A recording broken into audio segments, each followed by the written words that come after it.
Assalamu alaikum everyone, welcome back to my channel and welcome back to another lifestyle vlog. আশা করছি আপনারা সবাই ভালো আছেন। আলহামদুলিল্লাহ আমরাও ভালো আছি। আজকের নতুন আরেকটি ভিডিওতে আপনাদের সবাইকে ওয়েলকাম করছি। আশা করছি আমার আজকের ভিডিওটি আপনাদের সবার কাছে বেশ ভালো লাগবে। তো ভিডিওর শুরুটি হচ্ছে মিষ্টি মুখ দিয়ে করলাম। তো এটা হচ্ছে আমি আমার এর আগের একটা ব্লগে দেখিয়েছিলাম। আমার ছোট বোন হচ্ছে বেশ 6টা ফ্লেভারের টাপ কেক করেছিল আমাদের জন্য। তো আসলে সেগুলো এনে হচ্ছে প্রতিদিনই খাওয়া হচ্ছে একটা দুইটা করে। তো আজকে যে ফ্লেভারটা টেস্ট করছিলাম ওটা হচ্ছে রসমালাই ফ্লেভারের ছিল। মাশাআল্লাহ খেতে ভীষণ ভালো ছিল। এরপরে হচ্ছে বিকেলের দিকে আমি আমার দুই মেয়েকে নিয়ে হচ্ছে একটু বাইরে হাঁটতে বেরিয়েছিলাম বাসার কাছেই। একটু হালকা হালকা ঠান্ডা ঠান্ডা পড়েছে, এই টাইমে দেখা যায় বিকেলবেলা হাঁটতে ভালোই লাগে। তো এই যে বাসার পাশে হচ্ছে একটা খালা পিঠা বানায়, তো ভাবলাম যে তো ওদেরকে নিয়ে গিয়ে গরম গরম পিঠা খেয়ে আসি। তো এই যে দুই মেয়ে হচ্ছে এখানে চিতই পিঠা খাচ্ছে। তো আমি আর ওদিন চিতই পিঠা খাইনি, আমি দেখলাম আসলে যে গরম গরম তেলের পিঠা বানাচ্ছিল, তো আমি হচ্ছে এই যে তেলের পিঠা খেলাম। তো বেশ ভালোই লেগেছে। তারপরে আর বাহিরে ওরকম কোনো ভিডিও করা হয়নি। এরপরে বাহিরে আরও কিছু টুকটাক ঝালমুড়ি ফুচকা এগুলো খাওয়া হয়েছিল। তারপরে বাসায় চলে আসি। আর এটা হচ্ছে একদম রাত্রে খাওয়া দাওয়া করার পরে। তো এই যে আবারও কিন্তু আর একটা কেকের বক্স নিয়ে বসে গেছি। এটা ছিল হচ্ছে ব্ল্যাক ফরেস্ট ফ্লেভারের। তো দেখতে তো মাশাআল্লাহ খুবই ভালো ছিল। আর এই যে টেস্ট কেমন, এই যে আপনারা আমার বাটির অবস্থা দেখে বুঝতে পারছেন, আমি নিজেই কিন্তু পুরোটা নিয়ে এই যে এতটুকু খালি করে ফেলেছি।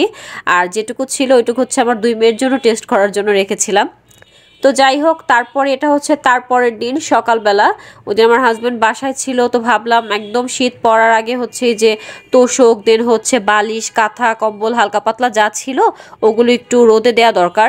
যেহেতু আমার একার পক্ষে পসিবল না, আমার আসলে ডাস্ট অ্যালার্জি আছে। আর এসব এই যে তোষকগুলো এগুলো আমার একার পক্ষে টেনে নেওয়া যাওয়া সম্ভব না। তো এই জন্য আমার হাজব্যান্ড বাসায় ছিল, দুইজন মিলে তারপরে হচ্ছে সব ছাদে নিয়ে গিয়েছিলাম। এদিকে বাচ্চারাও গোসল করে তারপরে উপরে চলে গিয়েছিল। আর মাশাআল্লাহ ওই দিন আকাশটা যে কি ভীষণ সুন্দর ছিল, আসলে সেটা বলে বোঝানোর মতো না, এত সুন্দর লাগছিল। আমি জানি না ভিডিওতে কতটুকু ক্যাপচার করতে পেরেছি, কিন্তু সামনাসামনি আসলে মাশাআল্লাহ অনেক বেশি সুন্দর লাগছিল। মানে নীল আকাশের মধ্যে মনে হচ্ছে একদম সাদা সাদা তুলার খণ্ডগুলো ভেসে বেড়াচ্ছে। তো যাই হোক, এরপরে বাসায় গিয়ে দুপুরে খাওয়া দাওয়া করে বেশ অনেকক্ষণ রেস্ট নিয়ে আসরের পরে হচ্ছে বের হয়েছিলাম। আমার বাসার ওইদিকেই একটু কাছাকাছিতেই হচ্ছে একটা পার্কের মতো আছে, তো ওখানে গিয়েছিলাম। ওখানে আসলে বেশ কিছু ধরনের স্ট্রিট ফুড অনেক কিছুই পাওয়া যায়। তো এখন একটু ঠান্ডা ঠান্ডাও পড়েছে, এই টাইমে আসলে এই ধরনের বাইক রাইডে করে একটু হালকা পাতলা এইসব ঝাল স্ট্রিট ফুড খেতে কিন্তু ভালোই লাগে।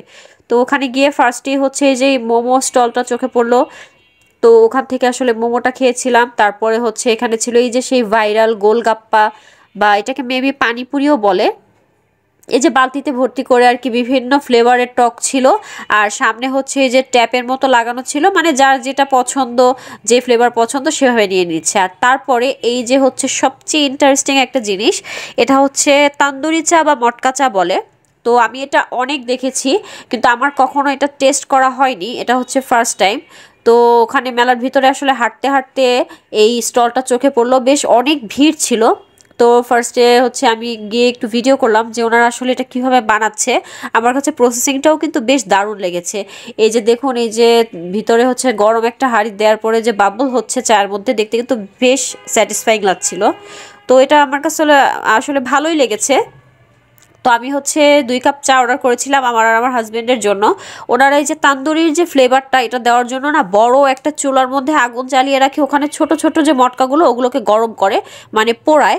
দেন হচ্ছে ওই গরম মটকাগুলো এই চায়ের বড় পাত্রের মধ্যে দিলে না, ওটার যে পোড়া পোড়া যে ফ্লেভারটা সেটা হচ্ছে চায়ের সাথে অ্যাড হয়।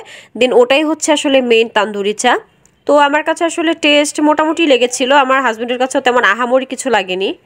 তো যাই হোক, এই ছিল আমার আজকে সারাদিনের ভিডিও। কেমন লাগলো অবশ্যই জানাবেন। দেখা হবে নেক্সট ভিডিওতে, সেই পর্যন্ত ভালো থাকবেন। আল্লাহ হাফেজ, আসসালামু আলাইকুম।